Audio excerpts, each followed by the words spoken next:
Hello, how are you? So good to see you, so happy you're here. And it's been a minute. It has. I hope you've had a great summer. Cute. Yes. So today we're gonna just jump back into it because I've been brewing for you. I really have. Okay, so today we're gonna talk about social media.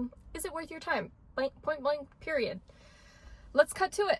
If you ever looked on Instagram and Facebook and thought, this isn't why I went into business, you're not alone. You're a professional, not a performer.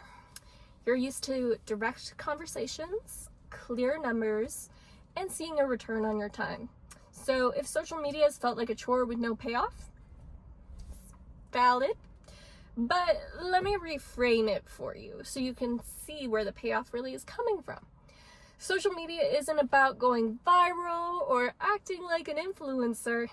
It's about keeping the right people remembering your name quietly, consistently, strategically. Here are 3 reasons why it becomes worth your time. There's more, but I'm just going to go over 3. Number 1, your clients are online even after the sale. Let's say you sell haircuts, music, real estate, anything really. Let's say you sell plant supplies. If somebody buys your product, that doesn't necessarily mean that's where the relationship ends, because you want them to buy again from you, right? You want a repeat customer. That's really the goal.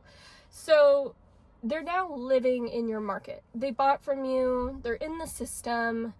They know you exist. You're living in their mind. But you're not going to stay in touch with them every week. And maybe you do an email campaign, and email campaigns are great. They're lovely.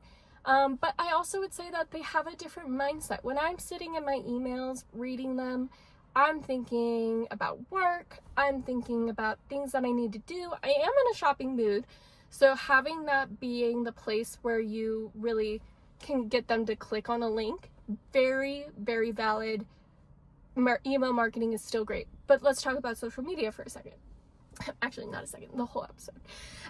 But you may not be in touch with them every week. But if you show up on their feed every once in a while, you stay relevant. And that's passive visibility, a digital version of bumping into them at the grocery store. No hard sell, just presence. So me being a person that does your lashes, me being the person that sells you real estate. You just got your lashes done, you just bought a house, and you're really not going to click into my email marketing anymore because you just bought. But I want you to buy again. And there is an attitude of from sales and marketing of understanding that it's a numbers game and getting them to say no to you 10 times. On that 10th time, they're more likely to say yes. So on the one side, social media helps you hit those numbers. But on the other side, it helps you, passive visibility, stay connected to them, keeping you top of mind. I see your face, I see your post, I see your content. The more branded and recognizable it is through a quick scroll, the better return you get on that passive visibility. But having that digital bump in is similar to, like I said, the grocery store. Hey, how are you? Great. See you later. You know, that is surface level, but top of mind. There's still that need from you, depending on how vulnerable or how deep you get into yourself or your content. There is a need for you to be the person that digs into the soil with picking up the shovel and putting an effort to make a deeper relationship with your clients online. And the way that you could do that is number 2. Commenting works like a digital handshake. So a simple comment on a client's post, not your own post, a client's post, can go farther than a private text because it's visible to their friends, neighbors, and even their colleagues, people you've never been introduced to otherwise. So in marketing terms, this is a second degree referral point. In human terms, it's a reminder that you're thoughtful, not transactional. So there's two sides to this where you're digging in to the person. And on the business side, you're running into the people who follow them because you posted a comment on their post. So what I mean is you left a comment. And in that comment, you were really sweet. And I'm looking at the pictures, I review the comments, and I see your comment, and I click into you, I look at your profile, and I examine all your stuff. And maybe I even follow you. And now you have a new follower from somebody that you didn't know, never met, and only know them because of somebody else that posted. On the other side of that, human connection wise, leaving that comment builds up, reminds them, does all those things. But it can even just be a selfie and telling them that they look amazing, because human connection is really what the next 10 years will be all about. I know everyone's freaked out about AI, but what AI is about to do is automate computer work.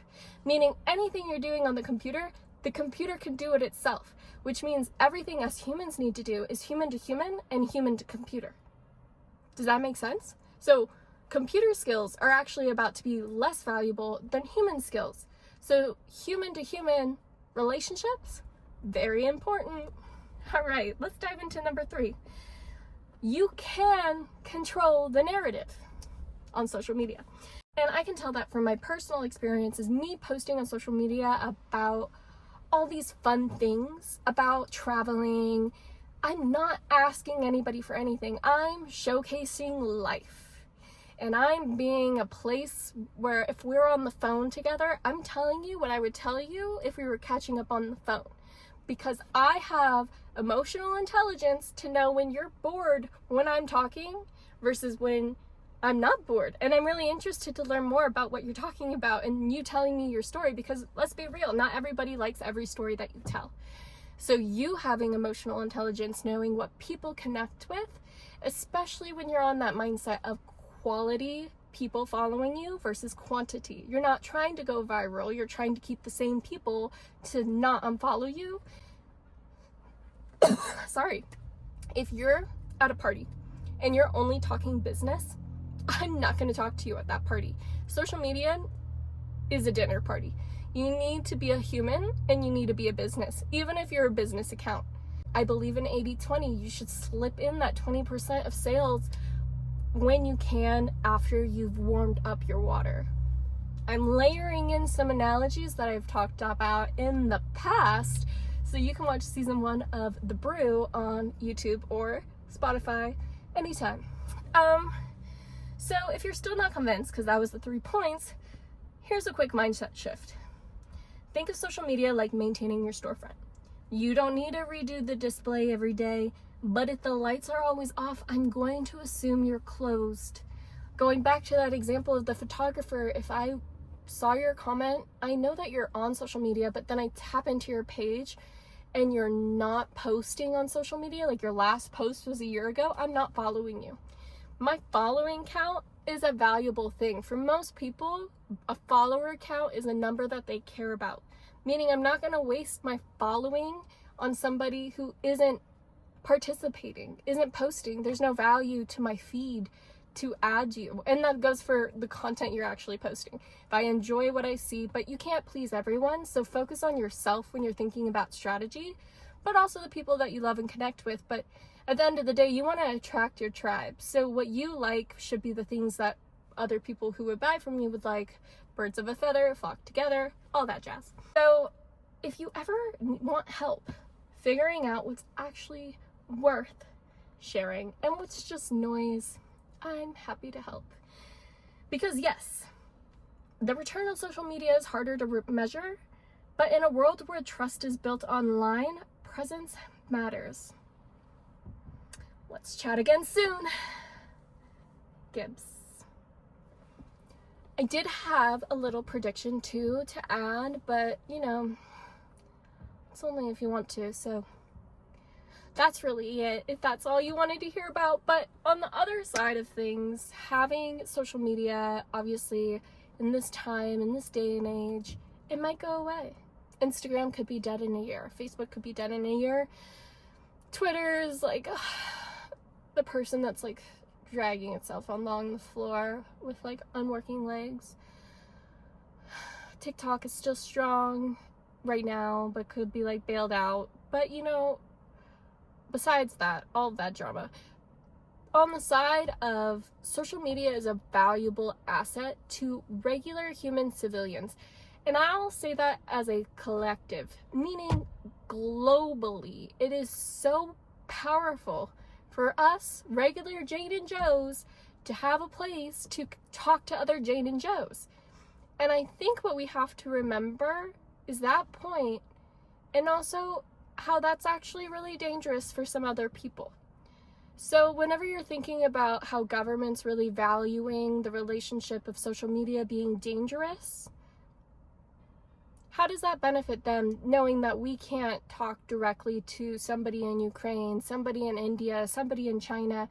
And I know we can in other ways, like video games, and we can do that in Discords and all of that jazz. But at the same time, social media really allows us to, in a journalistic way almost, connect with humans and see their story, and how that is really going to change the societal job of war, because it is harder to hurt thy neighbor, the person that you know. And if I know somebody and I follow a really cool person in India, I might feel differently about India as a whole just because of that one person. I may feel differently about China. I may feel differently about Korea. I may feel differently about Russia because of the person that I met through this digital landscape. And obviously we have to remember it could be fake. AI influencing is about to hit the market. But how will that relationship from civilians affect people of power? And as a civilian, how can we protect our power that we have never had at this level before? But also, we gotta keep in check the people who own these platforms, you know? But, you know, all that jazz. I guess it wasn't a true prediction, it was just a thought for you to chew on, for me to chew on, or maybe write a newsletter about it. I'll brew it for you. So, thank you so much for being here. I hope you had a great summer, and I hope you stay great. Bye!